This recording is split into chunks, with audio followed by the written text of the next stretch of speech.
So even though we are located in different parts of the world, I would like to formally begin our event today by acknowledging that the University of British Columbia, Vancouver, is located on the traditional, ancestral, and unceded territory of the Musqueam people. We here at UBC are grateful to be able to carry out our work on this land. Today's talk by Dr. Kwong of the Hong Kong Baptist University is part of our Research in Action series. Dr. Kwong has been extremely busy in the last few months sharing his research with not only other academics, but also with the wider public. We're therefore particularly thankful for his taking the time to join us today. This webinar is organized by the UBC Hong Kong Studies Initiative and is co-sponsored by a variety of units on campus: the Department of Asian Studies, the Department of History, the Center for Chinese Research, Public Humanities Hub, and the Interdisciplinary Histories Research Cluster. Today, I'm joined by Ryan Yu, a master's student in the Department of History here at UBC, who is doing research on the social network formed by the graduates of the Government Central School in early colonial Hong Kong.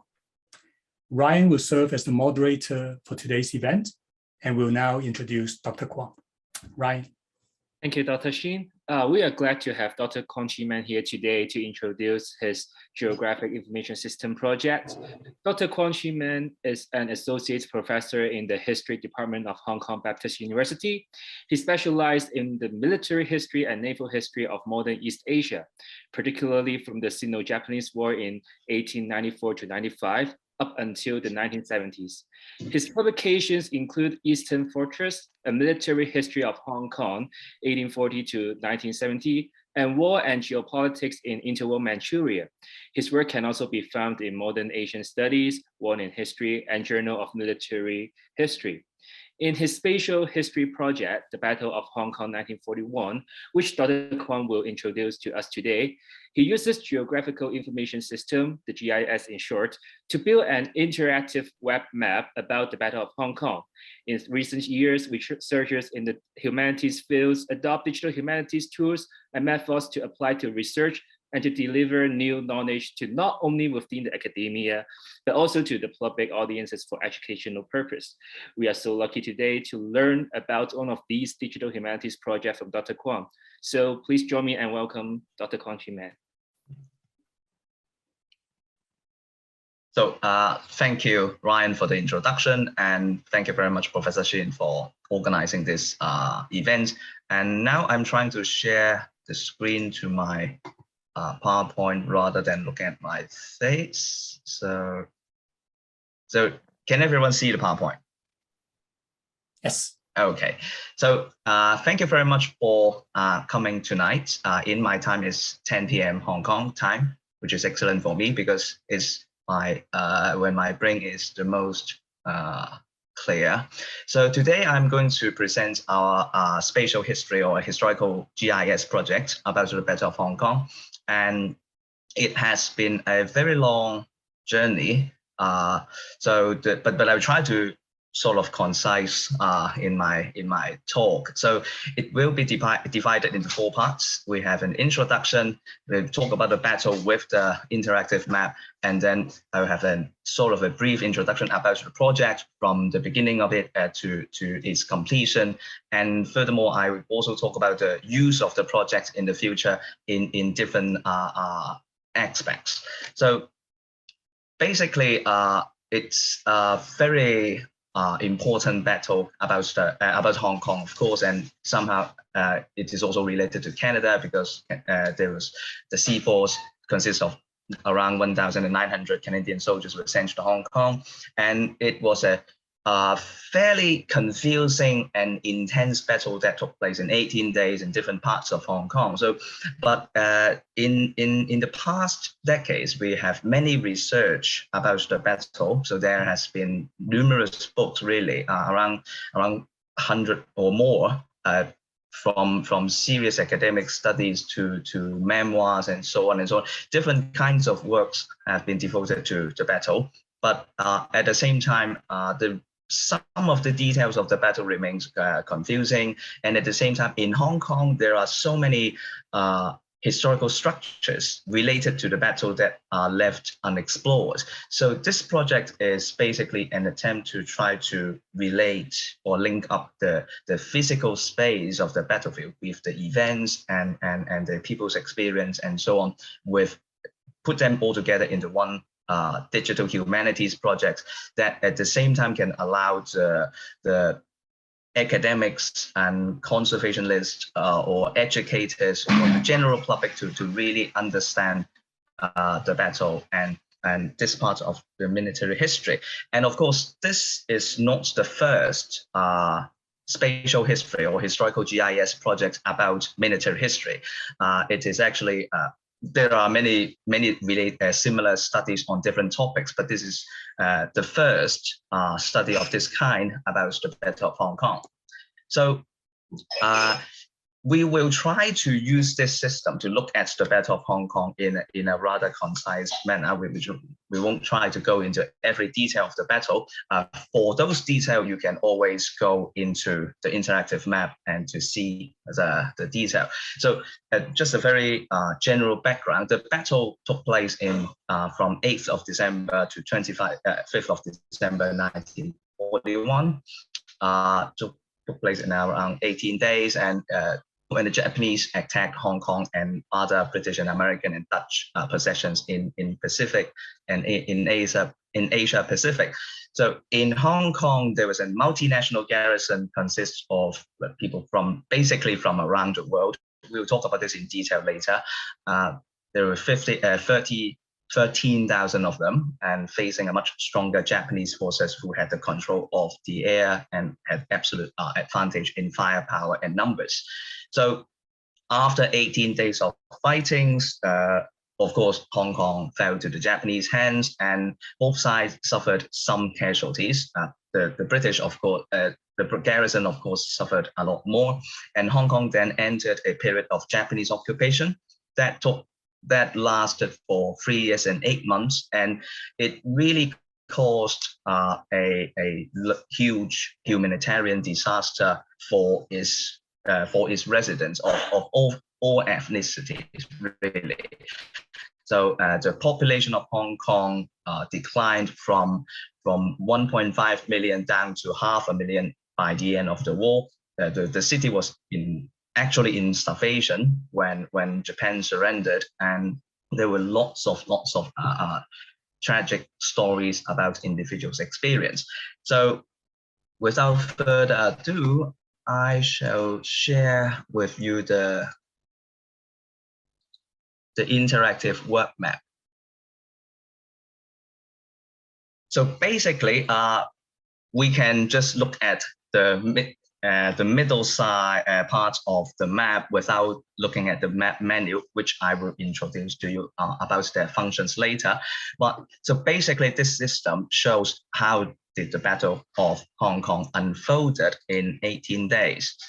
So at the very beginning of the war, when Japan declared war, they didn't really declare war. When Japan attacked Pearl Harbor, really, when Japan decided to really launch the attack, it was around 5 a.m.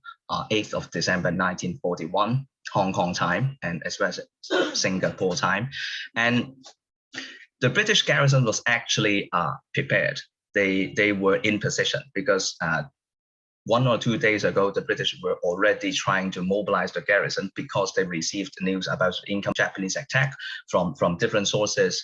So the Hong Kong garrison was not, as some of the accounts suggested, surprised. They were not really surprised because the garrison was actually in position, everyone, in their artillery position, in their front line, as well as the Canadian forces as well. So everyone were basically waiting for the Japanese attack. And in the first few hours, you have an aerial attack against Hong Kong, the Kai Tak Airport, Sham Shui Po Barracks, as well as the shipping in Victoria Harbour. The attacking Japanese forces consist of 1 full infantry division, it's 38th Infantry Division, with 3 individual Japanese infantry regiments, with artillery and so on and so on. They attacked from the north and from Shenzhen, basically, and they moved towards the south into the new territories along two major roads in the new territories, namely one the Taipo Road, the other is the Castle Peak Road. So the British, on the other hand, deployed their engineer units in the new territories from along the border. They launched a series of demolition attacks against the incoming Japanese forces. So it was actually a planned fighting retreat along the two roads with all these demolition works going on. So bridges, railways were destroyed along the way. So this caused some delay to the Japanese forces, but not much.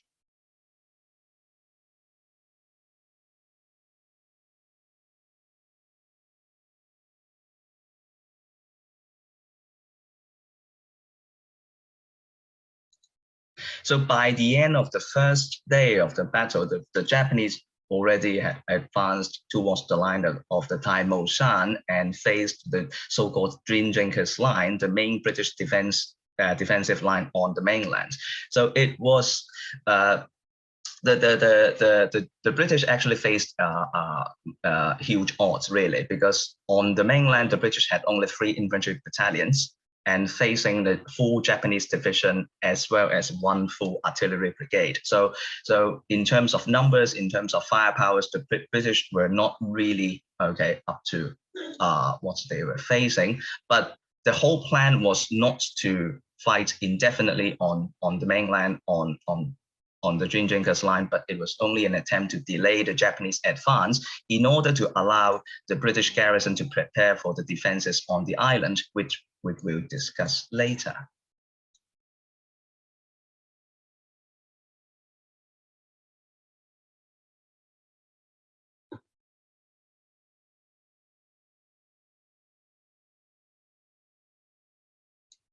So in the evening of 9th of December 1941, the Japanese took Shingmun Redoubt, a defensive position along the Drinjinkers line, and actually tore the whole gap in the line and forced the British to consider retaining the entire defensive lines. And the Japanese quickly moved forward towards Golden Hill and Chunwan and towards the western part of Kowloon.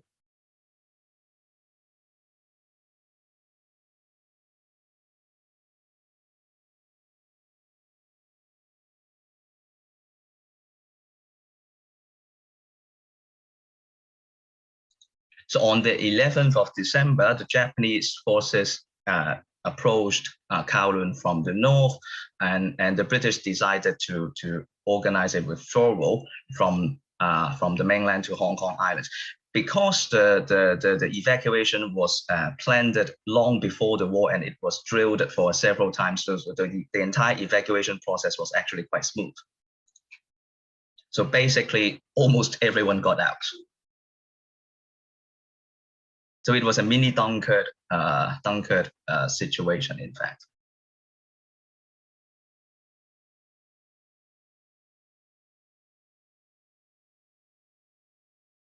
And from 13th and 14th of December to 18th of December, both sides actually faced each other across Victoria Harbour, with the Japanese artillery deployed on different parts of Kowloon and in the new territories, bombarding different British positions on the north shore of Hong Kong Island.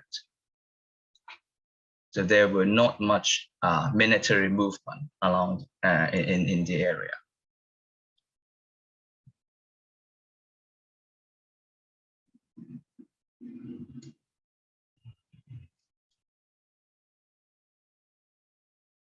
So as you can see, the Japanese actually deployed many different artillery units in different parts of Kowloon and East Kowloon as well, bombarding the British position, especially between the Causeway Bay area to Sao Kei Wan.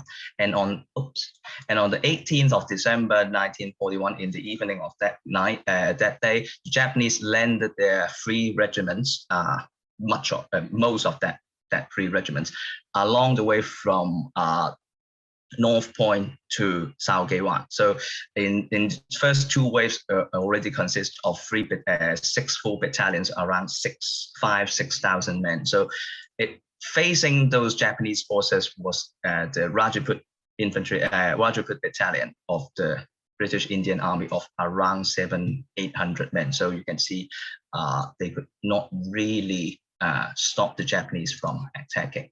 And later on, the Japanese forces entered Wong Lai Chung Gap and had a very confusing and intensive fight with the British forces, including the Canadian forces in the Wong Lai Chung Gap, and of course along Mount Butler, Mount Parker, as well as Jardin's Lookout. So basically the British tried to reinforce this line along from Dai Hang all the way to Wong Lai Chung Gap, as well as Dai Tam, but that quickly failed because the Japanese had absolute advantage in numbers.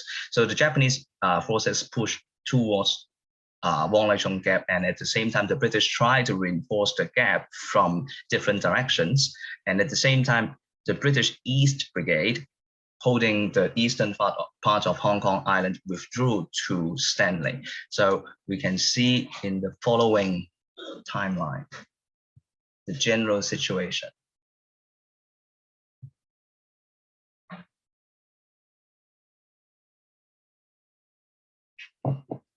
So you can notice all the Japanese troops basically congregated on Wong Lai Chung Gap, and at the same time the East Brigade withdrew to Stanley, and the British forces tried to reinforce the gap, but they were steadily pushed back. And the Japanese started to gain more in the south side of Hong Kong Island, while at the same time the East Brigade tried to launch a series of counterattack from Stanley towards Wong Lai Chung Gap, but that failed completely.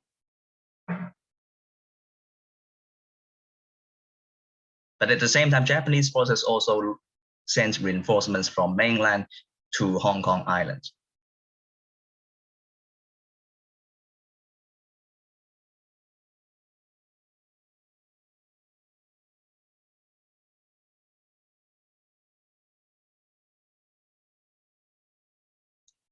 And some of the Japanese troops were redirected to Stanley in order to destroy the British forces in the Stanley area. So this slowed down the Japanese advance towards Wan Chai, Causeway Bay, and in that area. And at the same time, the Japanese forces in Wong Lai Chung Gap started to have more gains in Mount Nicholson, and then started to push towards Mount Cameron, and basically towards Taiping San.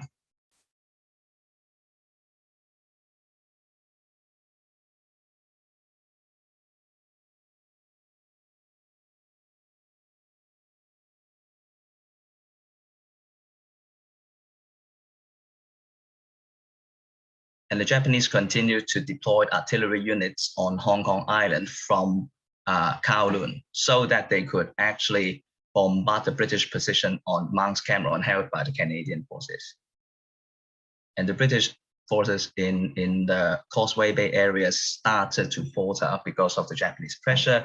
So you can see towards the end of the battle on the 23rd and the 24th of December, the Japanese made a steady gain towards Victoria, at the city of Victoria, as well as Stanley Peninsula.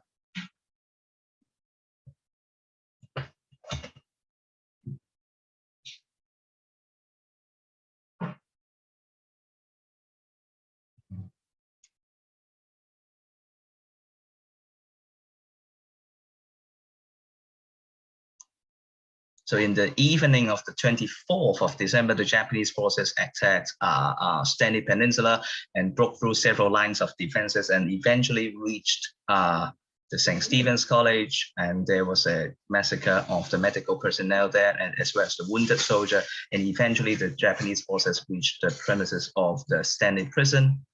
And on the other side, the Japanese forces made a steady gain towards Wan Chai and Mount Bennett, that's Aberdeen area, as well as Mount Cameron.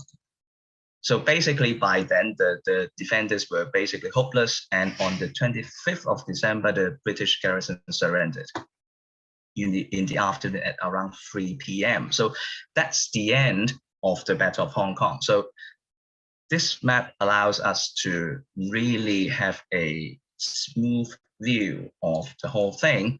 And I would really like to introduce to you about the project itself. So the project is not just an interactive map about the Battle of Hong Kong, as you have just seen. So it was only part of the whole thing.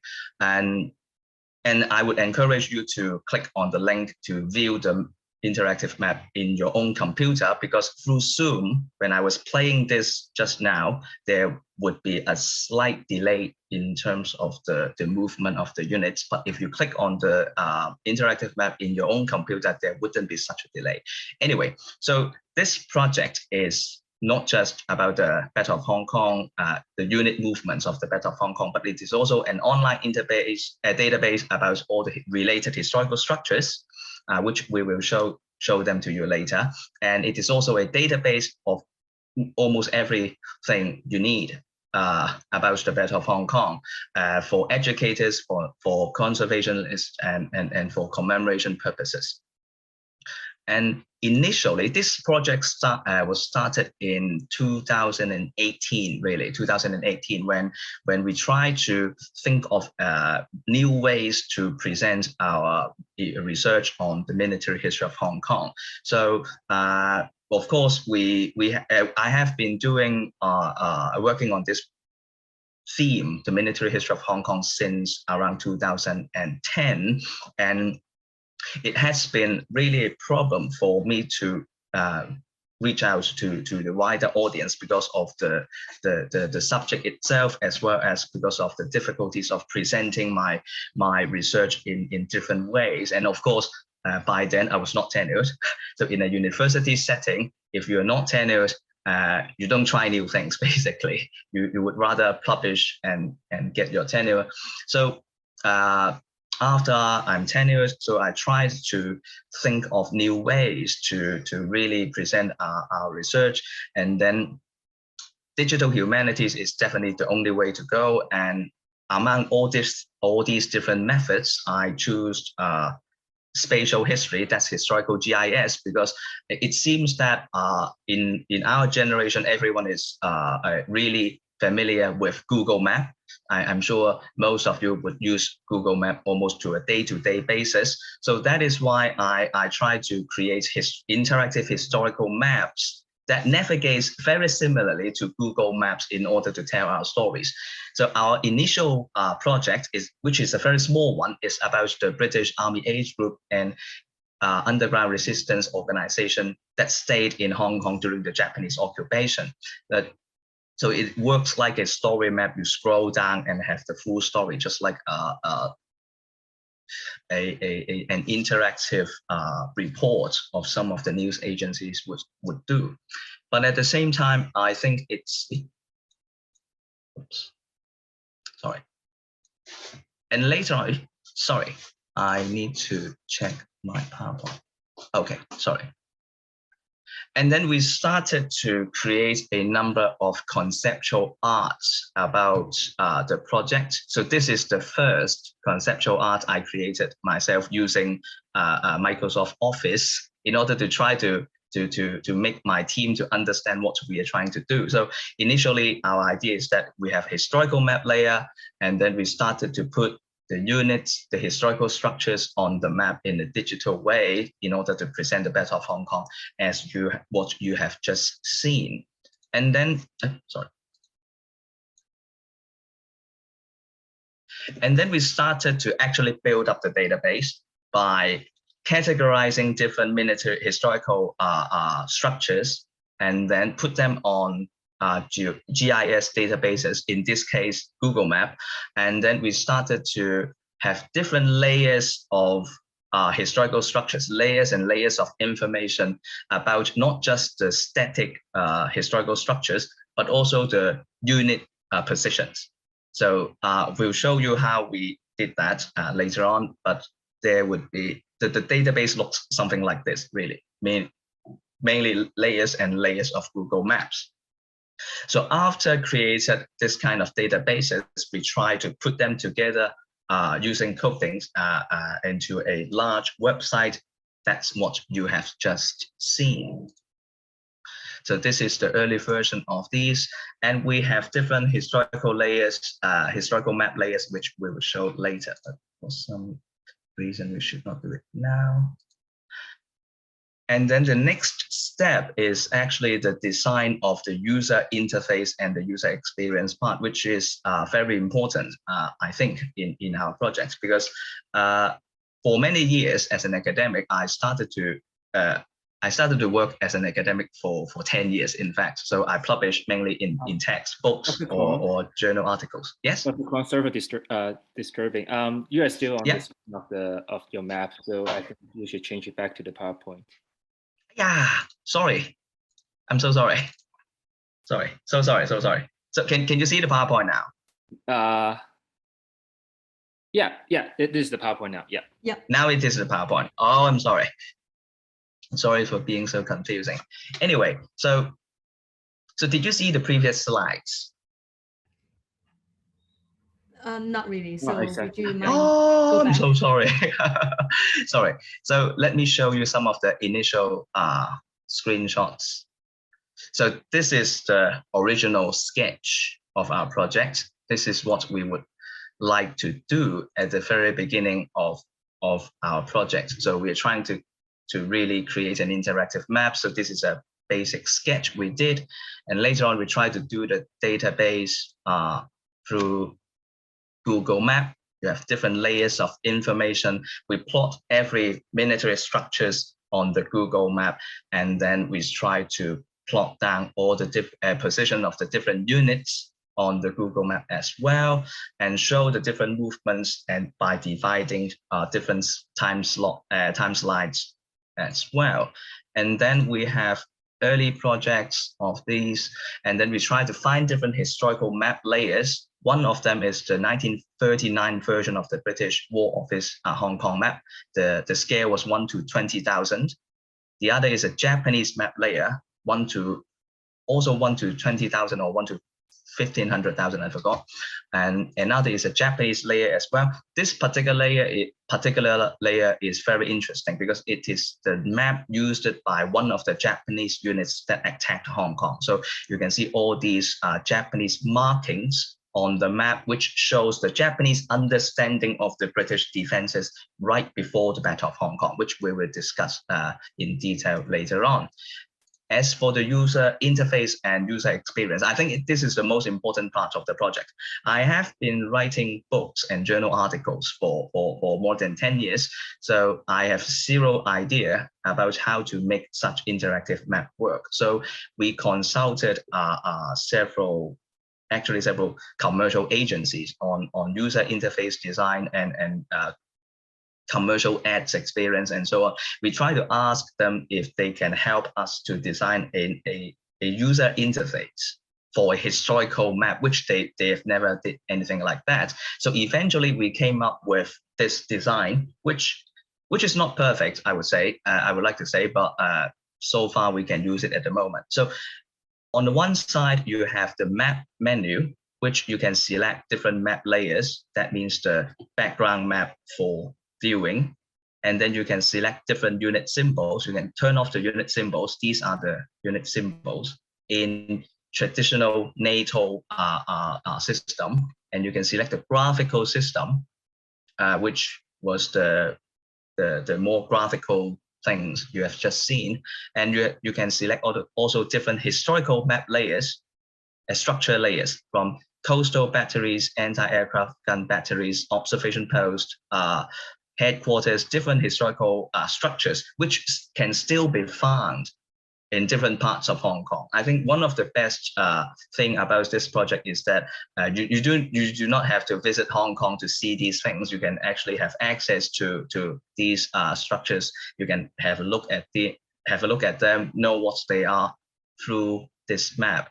And you have different additional layers, which we will discuss in detail later, which is about different individual stories, images of war, as well as the war crimes and objects and units. And then you have an events box, which can be folded up by clicking on this button, and it tells the events that took place in this particular time slot. So there is a timeline which you can select individual time lapse so that you can have a look at what happened at that particular time during the battle. You can also play the timeline just like what we did.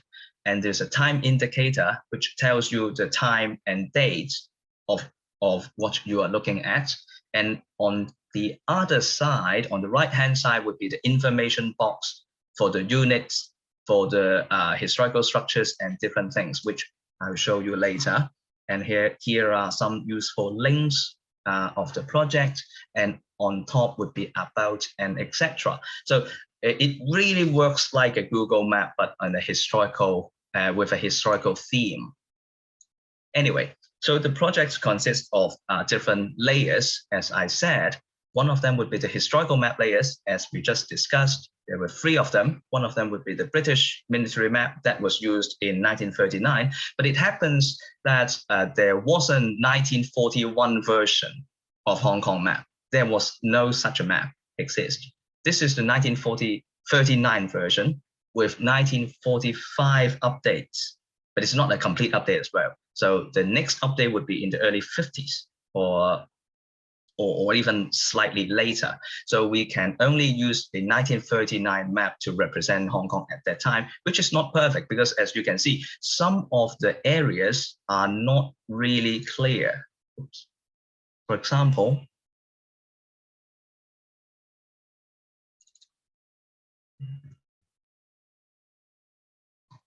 the North Point area, it should be built up, but on this map is shown as blank land, which is not good. And you have the Japanese version of the map, which is actually more updated. You can see the buildings here and the refugee camp as well. So in a sense, some of the Japanese map are actually more updated than the British at that time.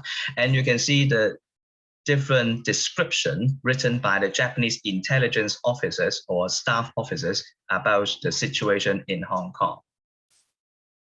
The location of different military facilities, the defenses, and of course, the defensive armaments. And this is the map we have just discussed. And in order to collect a complete database of all the military structures in Hong Kong that were related to the Battle of Hong Kong, we have been to different parts of Hong Kong. So we will show you some of the pictures we have taken during our trips, and we try to categorize different types of structures with description about when they were built, what kind of armaments they had, what were inside beds or number of machine guns, and so on and so on, and their different purposes. For example, coastal guns, anti-aircraft guns, observation posts, etc. So you have a large database of all these, and in total we have around 400 military structures included in the map. Those are static military structures. Some of them are large batteries that had many different smaller structures. So basically it was a cluster of structures, and we just include them in as one entry so as not to confuse the viewers. Otherwise, it would be a large number of dots spreading on the map. So some of these military structures no longer exist. Some of them were demolished because of the urban development. So we tried to consult historical aerial photographs of Hong Kong. Some of them are perfectly taken during the 1940s, 50s, and 60s. Some of these aerial photographs are crystal clear, so we can locate individual small structures as small as a pillbox, as shown here in this particular picture. This picture was taken in 1963. So we have to look at all these pictures to find the different military structures. And sometimes if they still exist, we'll go to the site and try to locate it. So in this particular case, it was a pillbox in Saigon. So we find this structure in an aerial photograph. It shows that it was basically a partially demolished pillbox without the top. So the wall can still be seen. And it was on top of a hill. So we had been there. We went to the site and tried to find it, and we found it. And basically it looked no different from its 1963 condition. And we also tried to match all these findings with any survival primary sources we can find around the world, especially in Japan, in Australia, and in the United Kingdom. Because after the Battle of Hong Kong, the Japanese actually did a thorough survey of the British military structures in Hong Kong, and they had many floor plans like these. So this was actually the same structure. So there was not much difference. The only difference was the top of the structure was demolished after the war by the British, because the colonial government did not want these kind of pillboxes to be used as houses, as squatters. Because there were many refugees came to Hong Kong after the war, and some of them actually settled in these pillboxes. So in the 1950s, the colonial government destroyed most of these pillboxes, but not completely. That is why the war wounds were still here like this, in this condition. So it is actually this particular pillbox, and we would put them on the map, and then we would include all the details concerning this map, concerning this particular structure. And you can see in this particular picture is interesting because we have this layer of information of the position of the British pillboxes from aerial photographs, from primary sources, from defense planning documents, and so on. We have all these, and then we plot them on the map, and then we put the Japanese map layer underneath. And then we can show that the Japanese actually had some idea of the correct position of the British pillboxes before the war. So these two map layers matched, which is a big surprise to us because we were not really sure of how accurate the Japanese intelligence towards the situation on Hong Kong was. Some of the accounts were very exaggerated. They say the Japanese spies were everywhere. They were leading the invading troops to Hong Kong and so on. And some of them say the Japanese intelligence were not particularly accurate, especially the accounts of the Japanese officers themselves. They always complained of the inaccuracy of their own information and intelligence. So using this historical GIS project, we can really seriously assess the accuracy of the Japanese intelligence work. Anyway, so we had been to many of these structures. Some of them are still very intact, like this. I'll show you in this. There's no sound in this video, so we don't need to mind. So this is one of the many pillboxes that still exist in Hong Kong. This particular one is near the Kowloon Reservoir. So all these are works of 80 years. They were built 80 years ago, 80 plus, in fact. This particular one was built in 1937, I think. So that's already 85 years. So you can see it's still in very good condition, except all the metal parts were removed by the scavengers and the villagers who would like to sell them for money. And it's actually right next to the toilet of the country park. It's actually right behind it. But it was not included in any list of built heritage of Hong Kong, and it was not conserved or protected in any way, which might be a good thing because, as you can see, the condition is actually very good.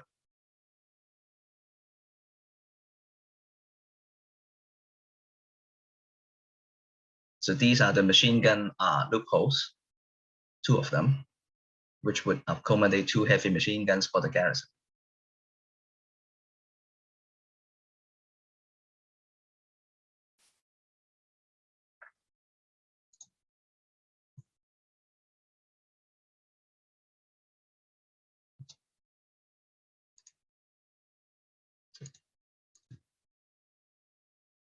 So these are some of the pictures we found from different archives around the world. This particular picture was found in the Japanese archive. The picture was taken soon after the Battle of Hong Kong, And I think it was in January 1942. And then we compare it with what we have now. So this is the same pillbox that exists nowadays. So basically nothing much has changed except for everything surrounded it. Otherwise, the condition of that particular pillbox itself is almost perfect. So we have many of these military structures in different parts of Hong Kong, especially on Hong Kong Island, and they were not very well documented. In the official sense, but in fact, in many of the volunteers had done tremendous amount of work uncovering their position, their conditions, and so on and so on. So this project basically was helped by many of these volunteers, which I will talk about later. And as for the particular position of different units, so we consulted the war diaries of different units of the Japanese and the British units that participated in the Battle of Hong Kong. So you have many of these textual accounts. Most of these war diaries were, of course, appeared as textual accounts because there were not many maps describing their positions and movements and so on. So we have to basically translate these textual accounts into a position on the map by understanding the description of their locations and so on. Some of the descriptions are very clear and accurate, and sometimes they were maps were included. So these are easy for us. Some of them are a lot more difficult, especially for the Japanese units, because the Japanese maps were beautifully drawn, but they were very difficult to understand. For example, this one. This is the Japanese map about their invasion of Hong Kong Island. And if you look closely, all these lines and so on were kind of lumped together, and you really have to decipher it very carefully in order to understand which particular unit, the position of a particular unit. So these maps were read alongside many second-hand accounts or memoirs and so on, so that we can understand the particular subunit, the position of all these subunits at a particular time. But very fortunately for us, all these positions were marked with a time. So for example, in this instance, you can see the time and the number of the unit and the location of the headquarters and the route of advance and so on. So these can be deciphered at least and compared with other different accounts, official records and so on, and then we can put them on the map. So this is the process. And some of them are actually fairly easy to understand. For example, the Japanese artillery units, when they were trying to bombard Hong Kong Island from the Kowloon side. So you can see all these units were fairly accurately put on the map with their unit title and so on. So this is actually fairly easy to work on, but it's not always the case. It's not always the case. As for time, because this particular interactive map was trying to present what happened in 18 days. So we cannot do it, but we don't really have enough information to show the position of different units at different time in 100% accuracy because of the granularity of information offered by different primary sources. So we divided the time up into 51 time phases, just like this. So every one particular time, one phase represents a particular time. So when you click on the time, so you can see the position of different units at a particular time. So we try to do it like this. And after finishing all these things, the static structures, the unit positions, and so on, we have a fairly clear view of the Battle of Hong Kong as well as the related military structure. So initially, it was the entire goal of the project, and we don't want to do more. But we were sort of advised by many, really. When we were trying to finish the project, we talked to many different people, and it seems that many people are more interested not just in the process of the battle, but also the different stories of the people who were involved in the battle, especially the non-combatants. It's not just the soldiers, but also the civilians or even children whose experience of the war would be very different from the soldiers, and at the same time we have we also understand that the Battle of Hong Kong was not fought by so-called British and the Japanese only, because the British garrison was a very, very diverse thing, really. You have Canadians, of course, you have Indians, you have locals, and among the locals, you have people from around the world. You have European people of European descendants, and you have Eurasians, and you have Portuguese, you have overseas Chinese, and so on. So it seems that the best way of showing this diversity of experience is to put their stories on a map so that people can understand. So in our project, we collected around 80 stories initially, showing the experience of very different people, from frontline soldiers to senior commanders to children to nurses to civilians and so on. We tried to find also stories about Japanese officers and men. And so not just about the British and the Allied side, but also the Japanese, the Chinese, and of course, different Chinese communists, Chinese nationalists, Chinese officials, and so on, and also the local Hong Kong Chinese as well. So the end product is something like this. You have a Faces of War layer, which people can browse around and look at different stories. For example, you can have William Poy's story here, and we found his face and the story of his experience before the war, during the Battle of Hong Kong, as well as after the war, and some of the related information and so on. And you have different stories as well, and you can click on their faces. This particular story is I find is very interesting. Is this Charlie Leung was actually a draughtsman of the Hong Kong garrison. He was something like an architect. He's not a designer. You can say. So his job during the war was to become the plotter of the fortress headquarters. That means he was the man who moved the unit icons on the map in front of the senior officers, such as the commander of the British garrison in Hong Kong. So basically, he served as an interactive map for the British commanders during the Battle of Hong Kong. So he was the first interactive map. So this project is really a tribute to him. And he also helped design many of the military structures in Hong Kong. And after the Second World War, he also worked on many public works of projects. For example, the MTR and the reservoirs and so on. So you can, from this map, you can see many of the similar stories. For example, Zhang Weilin.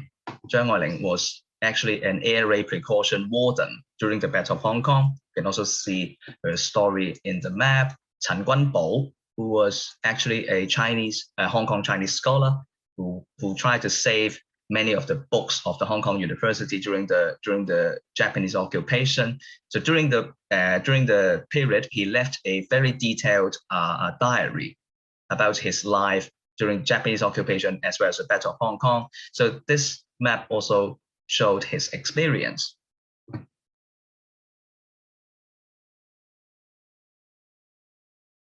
And in addition, we also have this then and now comparison.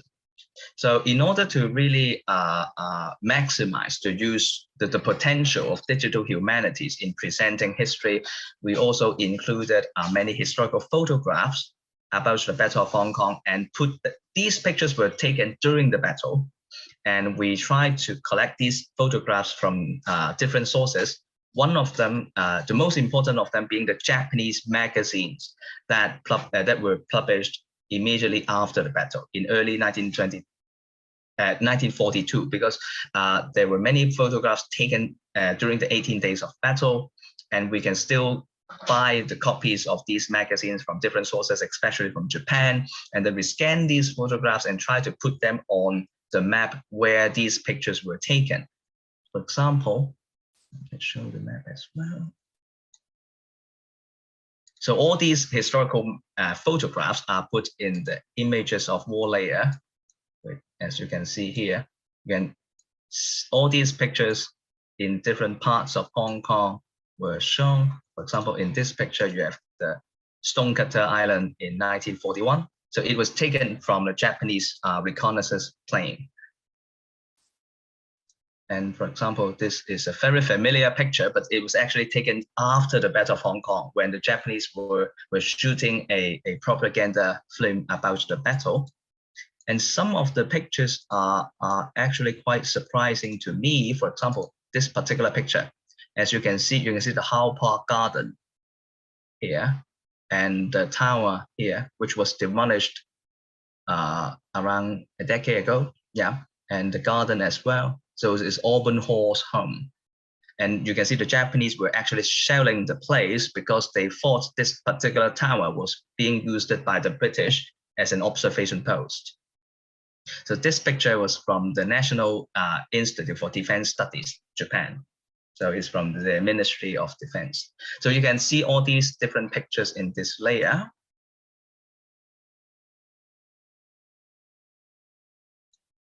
Oops. I have to share my PowerPoint, right?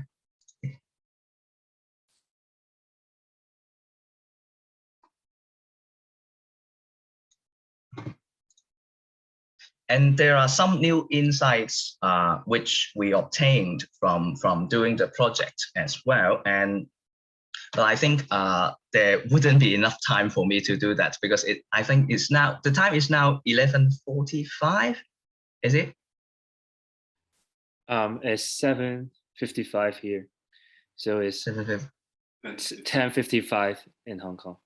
Oh, 10:55. Okay, Yeah. so we have we have a little bit more time. So as I said, there are so many works on the Battle of Hong Kong already, and this particular project is I wouldn't expect to have many new so-called new insights from when working on the project, because basically at the beginning, I was expecting to only translate my original research, my books on the Battle of Hong Kong into an interactive map. But still, I got something new from it. For example, we talked about it as well, the accuracy of the Japanese intelligence, and we can really use different layers of information to compare the accuracy of the Japanese intelligence work before the war. So sometimes it was fairly accurate. I just want to show you one example. For example, on the map, you can see the Japanese actually plotted different pillboxes of the Jinjinkas line on their map, showing the arcs of fire and so on. So supposedly, if we do not have other layers of information, we would assume that this is fairly accurate. So if we put on the actual position of the pillboxes, you can actually do a comparison. So all these were georeferenced. That means they were put on the map according to their actual latitude and longitude and their coordinates. So you can see sometimes the maps are a little bit tilted because of the surveying method at that time. So the maps were not particularly 100% accurate. But you can still see some of the positions are fairly accurately marked. For example, this line of pillbox were extremely accurately marked. These pillboxes are also quite accurate. So this is a map prepared by the Japanese staff officers when they were discussing the invasion of Hong Kong in 1939. But when you compare with the 1941 version of the map, suddenly things are not as accurate as before. So I would suspect, especially in this part, as you can see in the Sha Tin and the Tai Wai area. So you have a general idea, the Japanese forces would have a general idea of the British defenses, but not as accurate as some people would describe or imagine. So only through a comparison of these different map layers, you can have a more fair assessment of the accuracy of the Japanese intelligence. And through the map, you can also see the war crimes committed by the Japanese during the Battle of Hong Kong. For example, we have included, can you see the map now? No, we No? are still on the No. PowerPoint. Okay. I should stick on the map then. Now? Still, oh yeah, yes, we can see the map now. Now is the map. Okay, good. Thank you. So we also included all the instances and all the major instances of Japanese war crimes concerning the prisoners of war or civilians during the Battle of Hong Kong. So from the map, you can click on the war crimes and you can have a look at all these war crimes. You have general info about the event as well as the first-hand accounts. So we also included first-hand accounts. All these first-hand accounts are from the war crime trials, which were conducted after the war when the survivors were called to become witnesses and they described their experience and they tried to point out the perpetrators. In some of these trials, the perpetrators were acquitted, or those who were responsible were acquitted or given very light sentences because it was impossible to locate which particular unit that committed the crime. But with our system, we can also try to help locate which particular unit that committed all these things. And after some detailed look, we can actually pinpoint one or two particular Japanese infantry battalion that had the incarnation of killing prisoners of war along their way, because we can plot all these instances of killing of prisoners of war to one or two particular regiments. So we can see, and then we can look into detail why these units were particularly vicious, and so on and so on. So the map can help on this kind of discussion. And of course, the map also helped revisit the process of the battle, for example, to investigate different aspects, such as the importance of firepower and their operational decisions.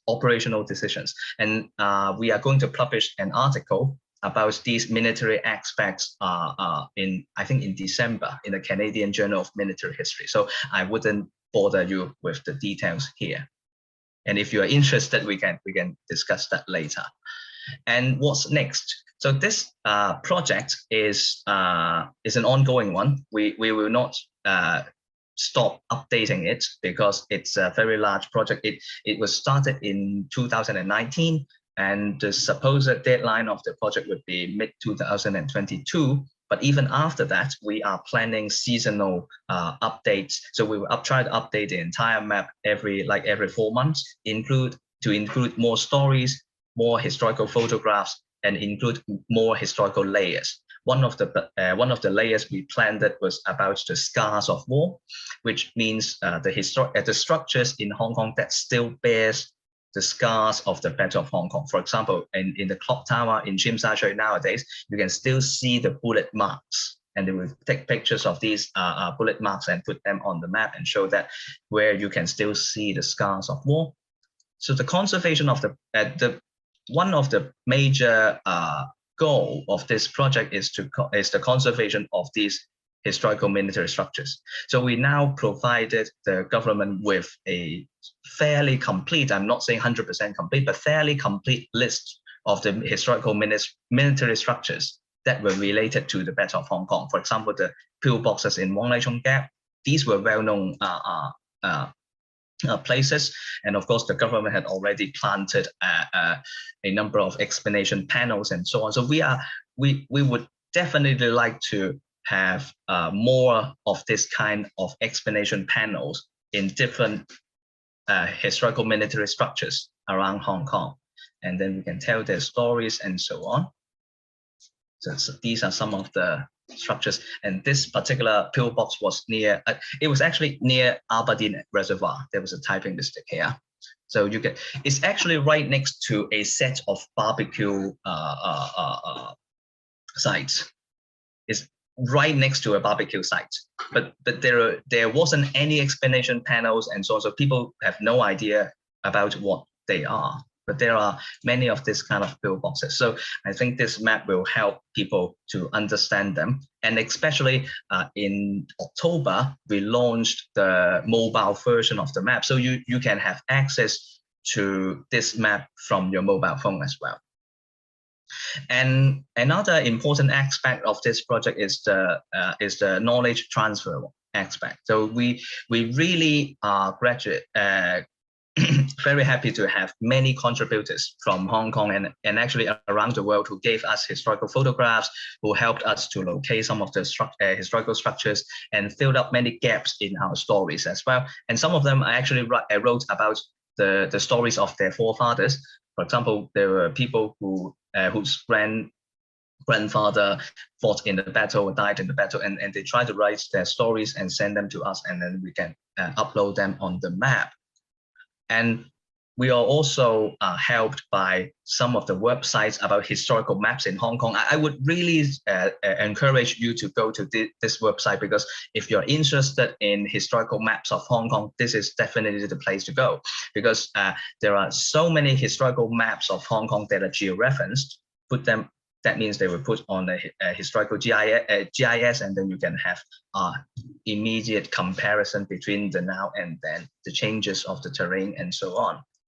And we also manage a Facebook page about the project. And so please, if you can, follow this page, and we will constantly release information about the project, about the Battle of Hong Kong, and about the military structures and so on. We also run an Instagram. So we have all these social media pages that try to keep the project going and receive updates and so on. And one of the yes? Yeah, sorry for interrupting. We aim to have a Q&A session later as well in around 5 minutes. So yeah, just keep track of the time. Yeah, thank you. No worries. So I finish actually in 1 or 2 minutes. So the education aspect is also important, because one of the unexpected outcome of the project is that we are now teaching spatial history. That means the use of historical GIS, how to make historical GIS projects, how to do historical GIS projects to our students. So now we have an undergraduate course about historical GIS, spatial history, and students are organized into groups to create their historical GIS projects about different aspects of Hong Kong history. So in later this year, I think we would be able to, these groups will finish their projects and they would be uploaded to a website and share with you about different historical GIS projects about Hong Kong. One of the projects I think is very interesting is about the Hong Kong triads in the 1970s, Hak社會, the Hong Kong gangsters, the historical map about the Hong Kong gangsters in Hong Kong. Anyway, so there are also future updates. We will, for example, one of the major updates in December or November, if we can, we are trying to introduce a new Canadian unit icon, so as to allow the people to differentiate the British units, the Canadian units, as well as the Indian units. So we have more of this kind of updates later. So basically, this is the end of my presentation. I thank you for joining us tonight, and thank you very much for organizing this. So now it's the Q&A time, right? Yes, right. Yes, yeah. Thank you, Dr. Kwong. So let's jump into our Q&A session. Well, first, maybe we can start with some, technical questions that were raised in the chat box. Oh, by the way, Dr. Kwong, you can stop sharing your screen. Oh, okay. Yeah. So yeah, the first question is by Bill. He said he noticed that there are some unit titles changed to a scout wearing a helmet. What does that mean? Like, is that the site of a Japanese massacre? Oh, yes. The scout means that the unit was destroyed. They were usually artillery units. Yeah, so the unit destroyed. But they are too big. The icon was too big, so we will try to make it smaller later. Yeah, thank you. Thanks, Bill. Another question from Dina Learn. She would like to know more about the sources from Japan. How have the sources found changed your understanding of the battle? Just a second, sorry. Sorry. Sorry, Ryan, can you repeat the question? Yeah. Sorry. Yeah, she would like to know more about the sources from Japan. How have the sources found changed your understanding of the battle? Oh, It's a very good question, because in most of the works that are related to Hong Kong published before 2000s, most of them focus on the British primary sources because they are very easy to come by. They were basically all stored in London, and of course the Canadian sources as well. The Canadian records were of course in Canada, and some of them are some of the British sources are in Australia as well. So with the addition of Japanese war diaries, it's actually quite a surprise for us, because we would expect all these Japanese records to be destroyed after the war. But in fact, only a few of them were destroyed. All three major infantry units had lots of records about their operation. The divisional command had a full, complete report about the battle. Many of the Japanese artillery units also kept their war diaries intact, so they can now be found in Japan. So when we try to incorporate all these Japanese accounts, the first thing that strikes us is the difference in time, because the Japanese use Tokyo time, and the Hong Kong and the British sources use Singapore time. So it's very different. So we have to adjust. And then with the addition of many Japanese sources about the battle, we now have a very clear understanding of the operational decisions made by the Japanese. The first impression would be the Japanese were not very clear about the British defenses on Hong Kong Island, and they made many mistakes, in fact, in the process when they were trying to take the island. That's why you have a very long battle for Hong Kong Island that lasted for almost like 7 days, and you have many Japanese casualties as the result, because they didn't really understand what the British had on the island. So it was actually quite a hard-fought battle for the Japanese forces. So in many British or Canadian or Indian accounts, the battle was described as a rather one-sided affair. So the British quickly crumbled, the defenses quickly crumbled. But if we look into the Japanese sources, you will see that the Japanese actually saw it as a very difficult battle. They had a hard time in Hong Kong, and actually they were not very happy with the performance of their own units. So it's some of the major takeaways of the project. Thank you. Sorry, I kind of mixed up the questions. Lina Learn actually has a question regarding your video about the video that you showed. 313. Yeah, 313. What is the exact location of that? Oh yes, that's the beauty of the system. Am I sharing the map now? Yes. Yeah. So you can click on Kowloon pillboxes, and then you can see the Twin Drinkers line. And PB313 is here. So you may not have the immediate understanding of whereabouts of this place, and then you can turn off the historical map layer. And then this is the contemporary view. So this is actually what it is nowadays. So I think it's 315. The video was showing 315. That's right next to the toilet of Monkey Mountain. That's right next to Monkey Mountain public toilet here, next to a bungalow of the waterworks. So you can actually park around here, have a very short walk of like 5 minutes, and then you can reach the pillbox. So you can click on the historical pictures, the pictures here, enlarge them, and so on. As for this particular pillbox, there's one interesting photograph in the entry, because there were Japanese words carved on the walls of the pillbox. These were written by Japanese troops that captured the place in 1941. I don't know how to protect these words though. I'm really afraid they are fading. Now it says a particular unit captured this place. We searched the record. It's one of the artillery units that participated in the battle. It says 9th of December 1941, the 16th year of Showa, and so on. So he also said the people from Aichi, good luck. The Aichi prefecture, one of the prefectures in Japan. So it's here, 315, where the video was taken. 313 is also intact. It's on the hill. Yeah, so I sort of mixed up the title of my PowerPoint slide. Yeah.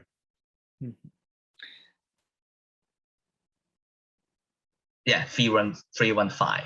Yeah. Okay. Interesting to see on the outside Z313. Like in the video, is Z313. In my video, it's at 315. Yeah, But so it's at the it's 5. correct. Oh, okay. The Yeah, question looks like asked 313, so 313 is up there. Yeah. Okay. Okay. Yeah. Okay. Okay. Okay. So Cecilia has a question regarding how the future of your project and how it's going to change the audience sense. So she asks, by placing historical relics across Hong Kong territory and linking them spatially to specific themes, including not only war relics, but other types of historical remains, how do you envision they will change audience senses of history and relation to the spatial territory more generally? Have you observed any impacts so far from the users of your site? It's more like a user experience question.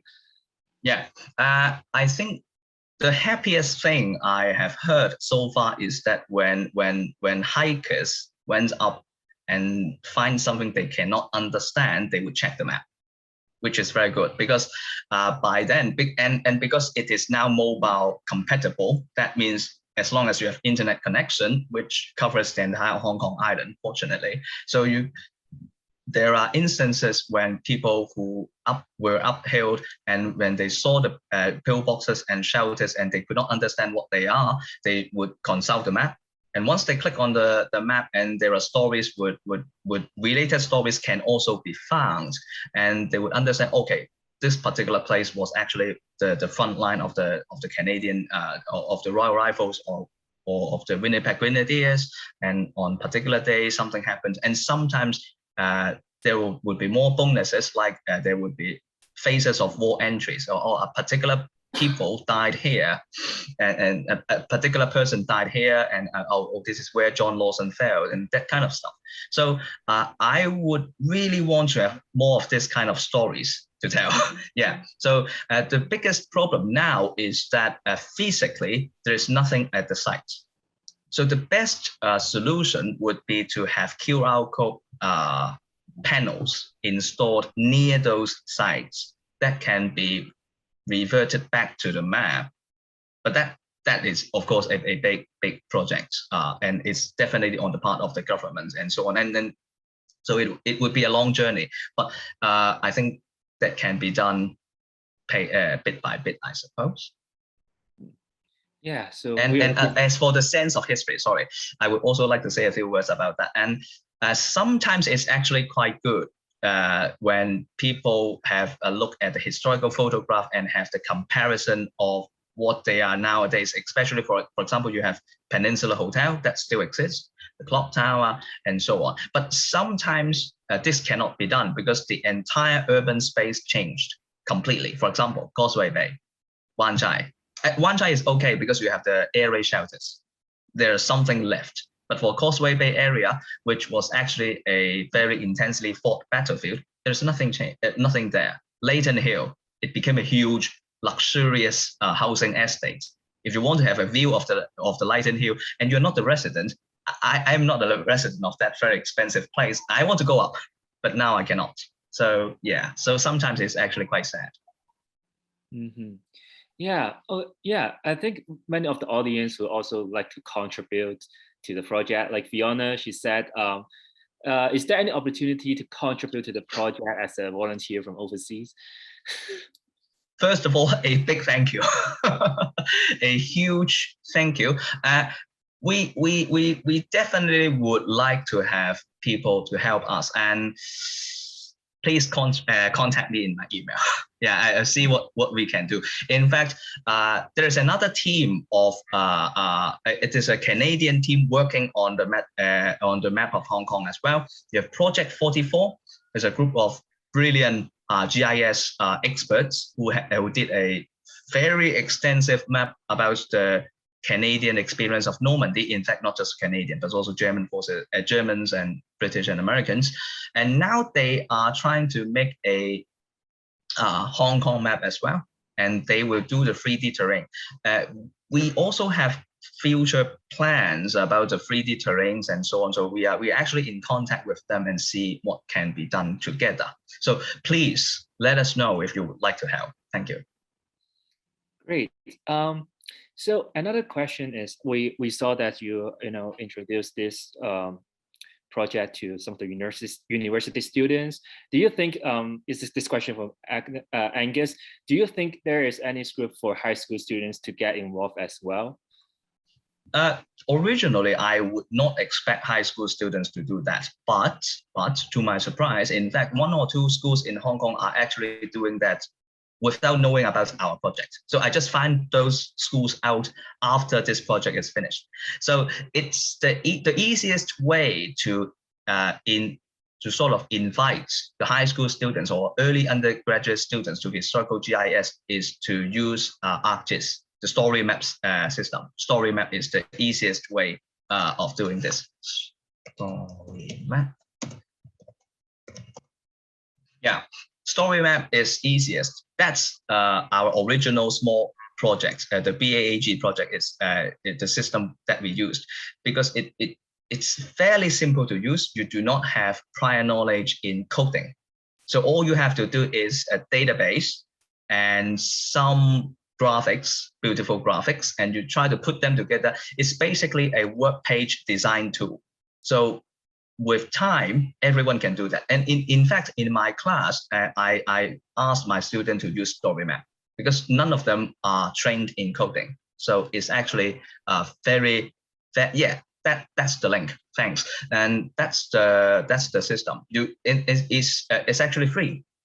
But of course, if you need to use the full function, you have to subscribe. But basically, it's free. Yeah. Great. Thank you for letting us know about this. And just a follow-up though, sorry, Ryan. If any of you are teaching in Canada, please try to use the map in your teaching. If you're covering the Battle of Hong Kong and so on, please let the student know about the project. And then if you can, because we in Hong Kong we run a very how to speak a system of KPIs which we have to tell our bosses what we have achieved. So the best way of saving the project or preserving the project is to have someone in Canada use the map, teach in his or her class, write a few lines saying that, oh, it's useful, change my way of doing this.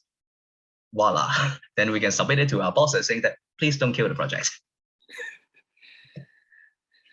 Okay, definitely we will deliver this message to everyone. You somehow answered this question about the challenge and the difficulties part to do this project. I believe maybe for the hiking part as well. But Hannah asked this question: what do you find the most difficult part of this project? The most difficult part would be the IT part, really. The IT part. As you can see now, the map is still sometimes a bit confusing to see, to look at. Yeah. So we are still exploring ways to really present our data as intuitively as possible. For example, of course, you can always zoom in, but when you zoom out, all these units lumped together. So the presentation really needs to work on. So in terms of content, in terms of the historical sites, in terms of the stories, we are fine, I think. It's just standard academic work. But the IT part really needs help, really. Yeah, especially if we want to have 3D version and so on. So this have to be improved a lot, in fact. Yeah. Mm-hmm. Yeah. Well, there's another question from YS. We actually see some of the ships and planes logos on the map as well. But yeah, would you make explicit or clear of the air raids or the seaside attack in your map project? That's one of the drawback of the project as well, because one of the weaknesses, because we can only show the whereabouts of the units, but we cannot show the actual actions. So for example, in some of the major air raids, we would show the unit icon of the air unit on top of their target. So that's it. But we cannot show where how many bombs are dropped and so on. We can, in fact, include them in the message box. So that's the best we can do. So that's what we did as well. And as for the naval actions, One of the major findings of this project is that, which was usually left out in the accounts of the Battle of Hong Kong, is that the Japanese Navy actually had extensive operations outside Hong Kong Island. For example, in different islands, in Lantau, in Ma Wan, in Tsing Yi Island. So these operations are shown on the map, finally. And some of the Japanese vessels that sailed outside the perimeters of the coastal guns were also shown in the map. Yeah. Thank you. And we have the naval defenses layer as well. Sorry. Yeah. Okay, great. There's also another question regarding the future of your project. Master Kazu wondering whether if you have any plans of cooperation with institutes overseas, such as Japan's National Institute of Defense Studies or the UK's Imperial War Museum or universities? I would definitely like to cooperate with them as long as they are interested. The biggest problem would be there's no problem. In fact, we just wait. we would very much like to reach out to them. Yeah, in fact. And as for the Imperial War Museum, we use their photographs. Yeah, we always use their photographs and so on. And we also use many of their accounts.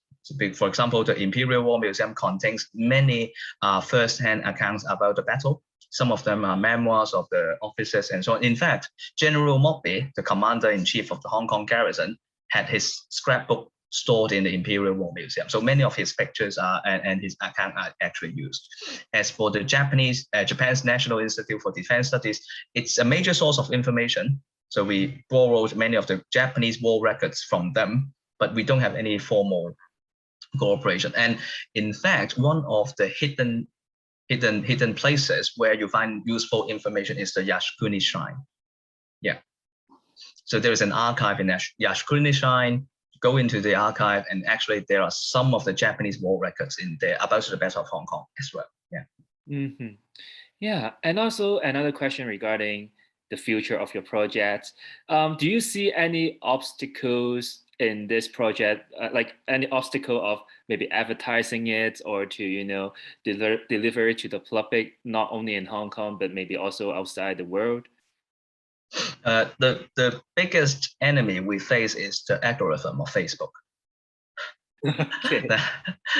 Yeah, really, because they do have their own calculations, and we don't have the money to have many advertisements. We don't have any at all. In fact, I have to actually pay for myself, pay Facebook myself if we want to have advertisements.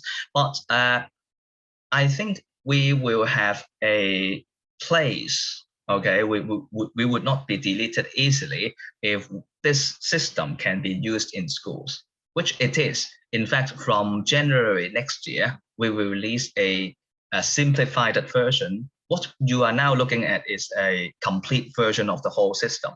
So all the units are in super detail, but later on we will release a school version, the classroom-friendly version, where everything would be slightly simplified, and they would be used in schools in Hong Kong, in all the secondary schools in Hong Kong, which in fact, the secondary schools in Hong Kong will teach this part of history in their third year secondary school curriculum, history and Chinese history. We have 2 history subjects in Hong Kong. Yeah, so it will be used as a teaching material. So it would be even better if schools in Canada or schools in the UK or schools in different places can consider incorporate them as one of the reference material for the teachers' preparation of their courses, or even use the simplified version as their teaching material. That would be grand. Yeah. That's great. It's great to see that Hong Kong secondary school will use your system to teach history of Hong Kong in the future. Also, another historical question, a relatively historical question asked by Henry. Do you believe British Army and Allies tried their best in this battle, and what is the relation between the battle with the Gurkha soldiers and the later deployed? As far as my impression goes, what we can say is that the British forces, the Commonwealth forces in Hong Kong, of course, did their best because they were fighting for their lives. Yeah, basically, they were fighting for their lives, so they had to do their best.